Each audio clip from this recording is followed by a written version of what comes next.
Hi friends, welcome to my channel. ఈరోజు video ఏంటంటే తోటకూర ఫ్రై చేసుకుందాం. ఈరోజు తోటకూర మంచిగా కడుక్కొని కట్ చేసుకున్నాను. ఇంత తోటకూర ఒక కట్ట అండి, పెద్ద కట్ట ఇంత సైజు. తర్వాత ఉల్లిగడ్డలు, పచ్చిమిర్చి, ఒక 4 కరివేపాకు. ఇప్పుడు మనం దీన్ని రెడీ చేసుకుందాం. ఓకేనా?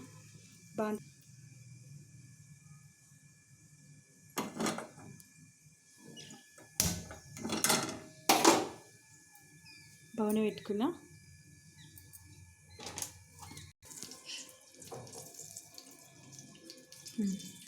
పెట్టుకున్నా. ఆయిల్ పోసుకుందాం.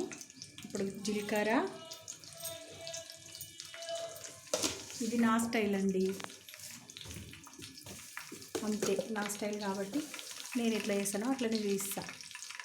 తర్వాత ఆవాలు చిటపట అనాలి.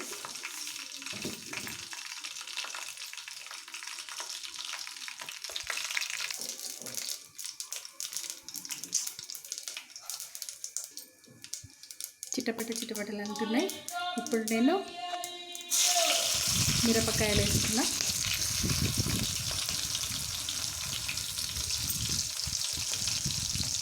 మిరపకాయలతో పాటు కల్లేమాకు కూడా వేసుకున్నా.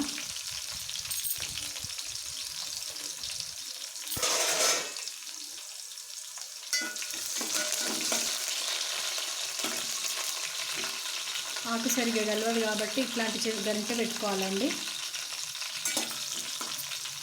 ఇప్పుడు కొంచెం ఒక 5-6 సెకండ్స్ అయిన తర్వాత ఉల్లిగడ్డ వేసుకుందాం. ఉల్లిపాయలు కొంచెం కట్ చేసి పెట్టుకున్నాం కదా, ఇవన్నీ వేసేసుకోవాలి. వీటిని మంచిగా ఫ్రై చేయాలి. ఈ పాతింప సామాను ఒకడు ఇప్పుడే వచ్చిండు.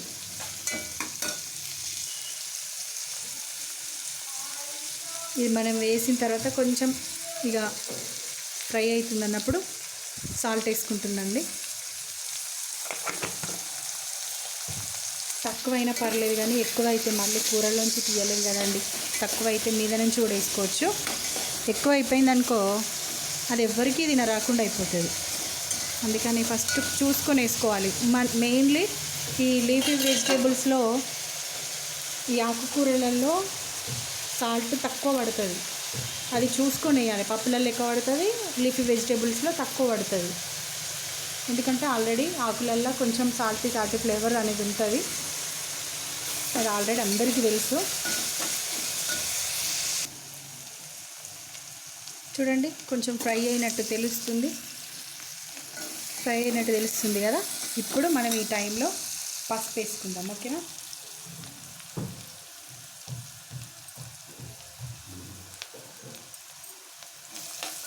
పసుపు వేసుకుని మంచిగా కలుపుకోవాలి, ఎందుకంటే పసుపు కూడా గోలాలి కాబట్టి. ఒక 5-6 సెకండ్స్ అయిపోయింది. పసుపు మంచిగా గోలింది, ఫ్లేవర్ స్మెల్ వస్తుంది. ఇప్పుడు ఈ టైంలో మనం తోటకూర వేసుకుందాం. తోటకూర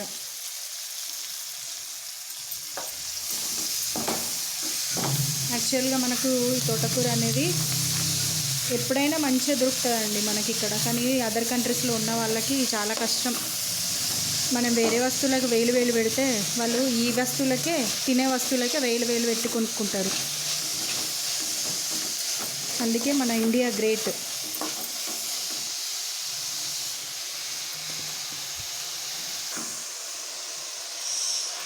కొంచెం ఈ ఆకుకూరలు వండేటప్పుడు పెద్ద బౌల్ పెట్టుకోవాలండి, లేకపోతే కలపడానికి ఇబ్బంది అవుతుంది.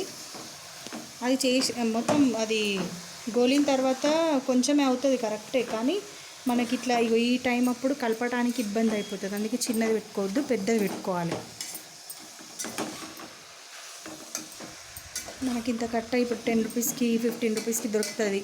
కానీ వేరే దేశాలలో ఇట్లాంటి కర్రీస్, ఇట్లా ఆకుకూరలు ఏవంటే అవి మనకి ఇక్కడ దొరికినవన్నీ అక్కడ దొరకవండి. పాపం వాళ్ళు చాలా రిస్క్గా జీవితాన్ని నిలదీస్తారు. ఏం చేస్తాం?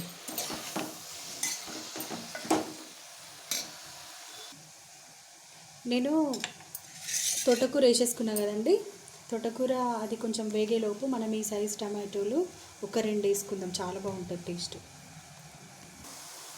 ఇప్పుడు ఇది తోటకూర మంచిగా ఫ్రై అయిన స్మెల్ వస్తుంది, మంచి ఫ్లేవర్ స్మెల్ బయటకు వస్తుంది. అప్పుడు ఇవి నేను ఇట్లా స్మాల్ పీసెస్గా కట్ చేసుకున్న టమాటోస్ ఇప్పుడు ఈ టైంలో వేసుకుందాం. ఇప్పుడు ఇట్లా వేసుకున్న తర్వాత ఈ టమాటా కూడా గోలాలి కాబట్టి ఒక్క 5 to 8 minutes మనం దీన్ని కలపకుండా వదిలేసేయాలి. అప్పుడు మంచి స్మెల్ బయటకు వస్తుందండి.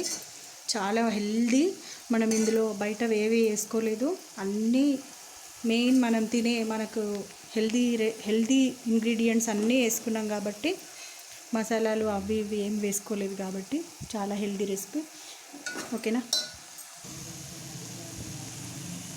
ఇప్పుడు చూడండి, ఇది మంచిగా వేగిపోయినట్టు స్మెల్ వస్తుంది. ప్లస్ టమాటాలు కూడా మనం వేసినవి మంచిగా దగ్గరికి అయిపోయినాయి. ఇందులో ఉన్న వాటర్ కూడా మొత్తం కంప్లీట్గా విరిగిపోయింది. సో ఇప్పుడు మన కర్రీ రెడీ అయిపోయిందండి. ఇప్పుడు ఇందులో ఒకవేళ సాల్ట్ చూసుకొని తక్కువ ఉంటే ఈ టైంలో మీరు అడ్జస్ట్ చేసుకోవచ్చు. అది కూడా టేస్ట్ చూసిన తర్వాతనే. నేను వేసిన సాల్ట్ కరెక్ట్గా సరిపోయింది.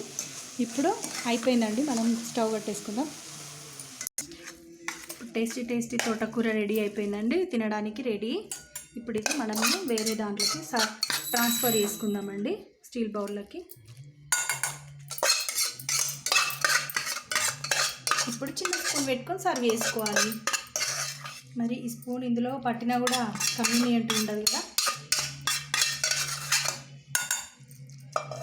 టేస్టీ తోటకూర రెడీ. మీకు కనుక ఈ వీడియో కనుక నచ్చినట్టయితే లైక్ చేయండి, షేర్ చేయండి, సబ్స్క్రైబ్ కూడా చేసుకోండి. బాయ్.